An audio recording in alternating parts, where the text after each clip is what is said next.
starting trend. You cannot all flood up here and do photo ops. Wait till the end, please. So this is the audience building panel. We have a great lineup of speakers here. I'm going to give them a couple seconds to run down, I guess half of them, I would imagine. Half of our panelists, I'm guessing you guys are aware of.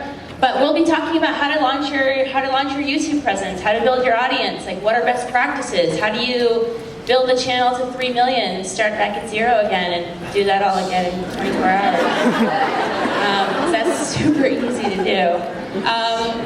So yeah, I'm going to pass the mic down, maybe just give a primer of who you are and what you do and your vantage point on YouTube. Hello, my name is Grace Helbig. Good morning, Orlando! I have a YouTube channel called It's Grace, and I had a movie come out called Camp Dakota with slow-mo of this guy, segue to this guy. Hi guys, I'm Sawyer Hartman. Hi. Yeah, I make short films and do this YouTube thing. Good talk. Hi, I'm Jun Harada. You definitely don't know me. I work for Condé Nast. We're the company that owns To 5 to 1,000 to 10,000 and keep growing. So I guess that's where I want to kick off. From your guys' perspective, everybody has to start at 0 at some point. How do you really start to build community? How do you get that going? For myself, personally, it's like threefold. One is creating the content that you personally enjoy, creating the perspective or the voice that is true to you, and that takes some time. For myself, and I've said this numerous times, when I first started making videos, I thought of the funniest person in my life, which was a guy I was dating at the time. If he watched one of my videos, would he laugh out loud? And so every day I created a video specifically for him, and I imagined him watching that video, and that cultivated an audience of people that had the same comedy sensibilities. I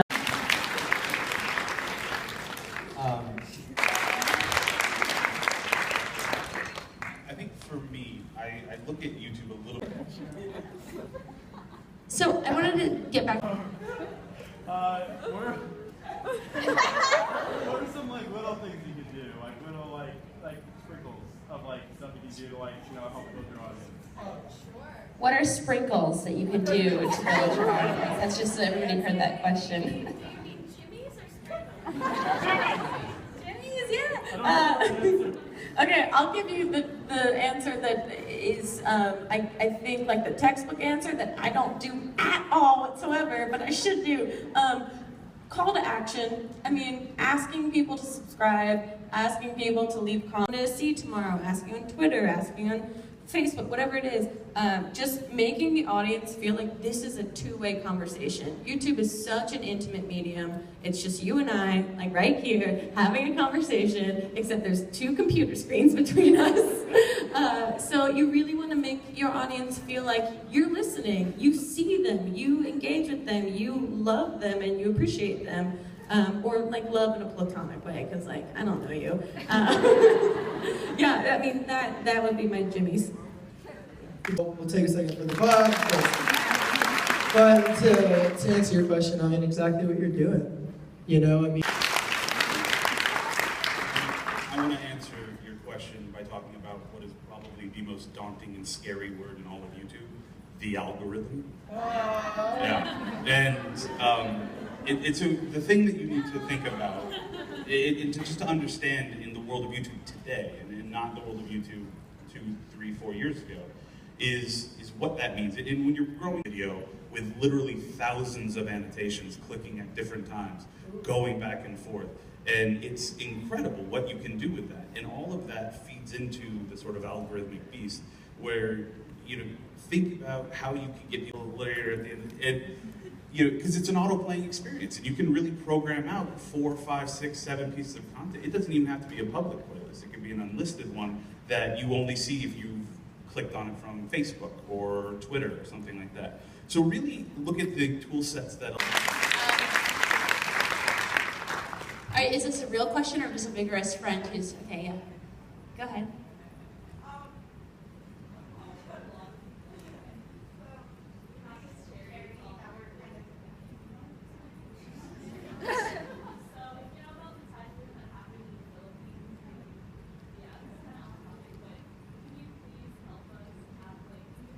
I think we need to save that type of question for after. I hate to cut you off, and I really would like to have these guys support you, but we do have people who want to ask questions about our topic. So, right here in the green.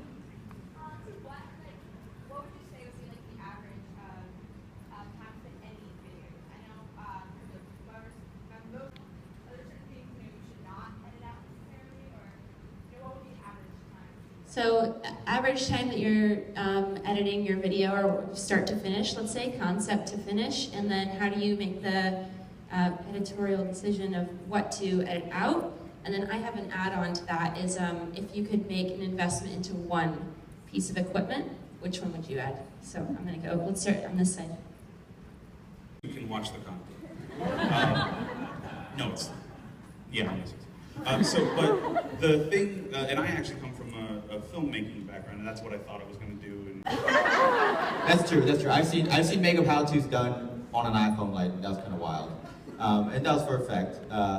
But for the most part, get some nice lights, not anything crazy, but and just put them in a way that lets.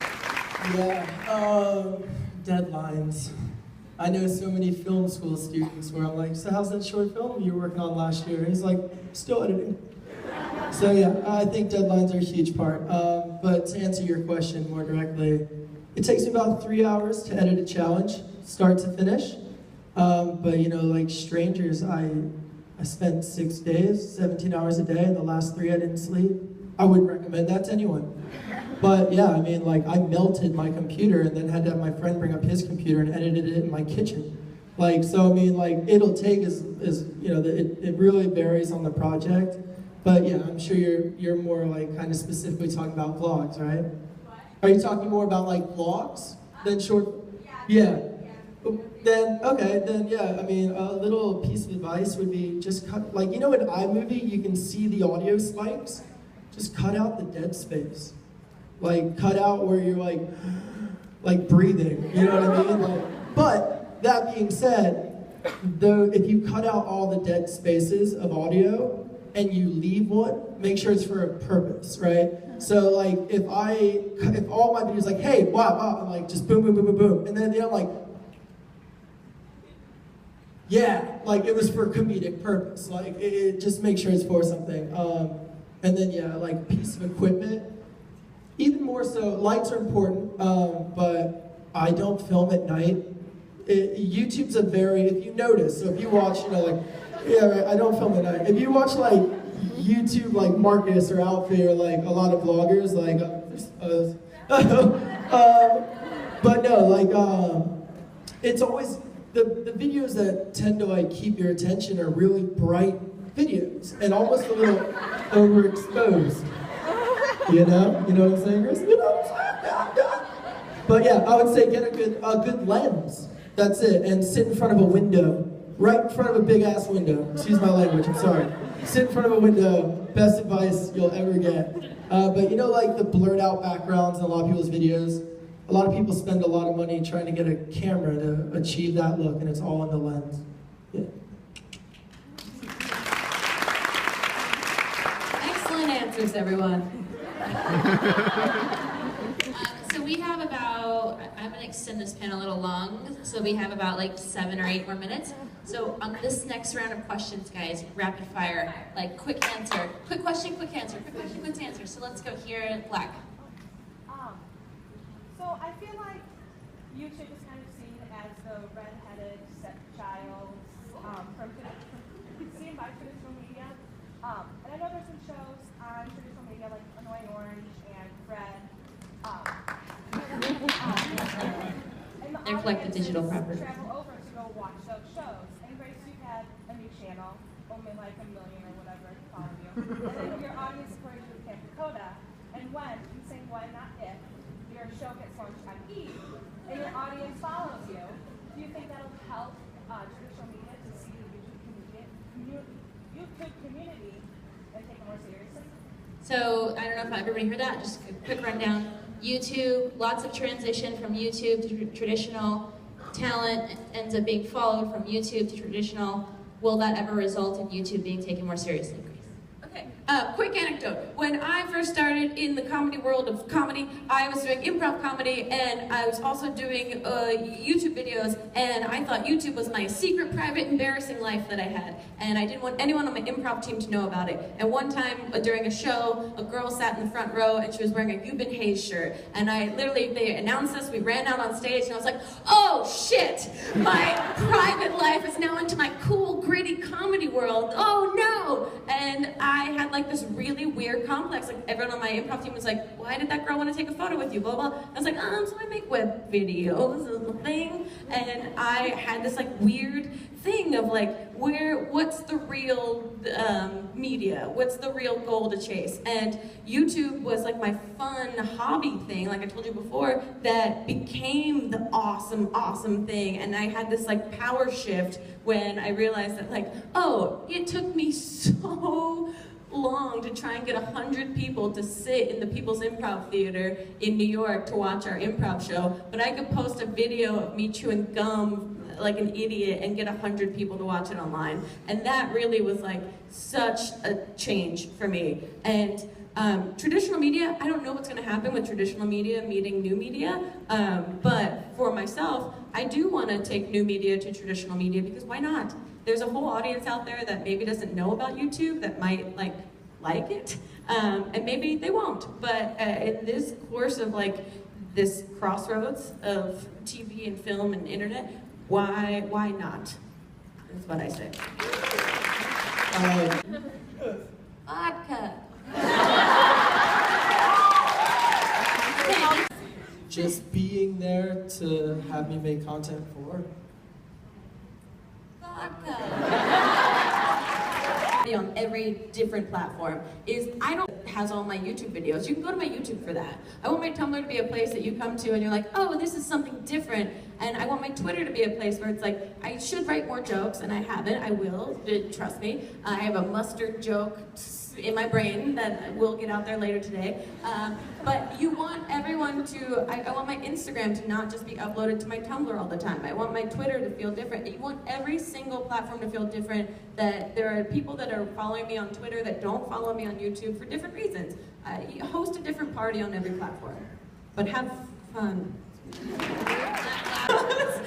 But every time, oh girl. Also pick a signature color. There you go.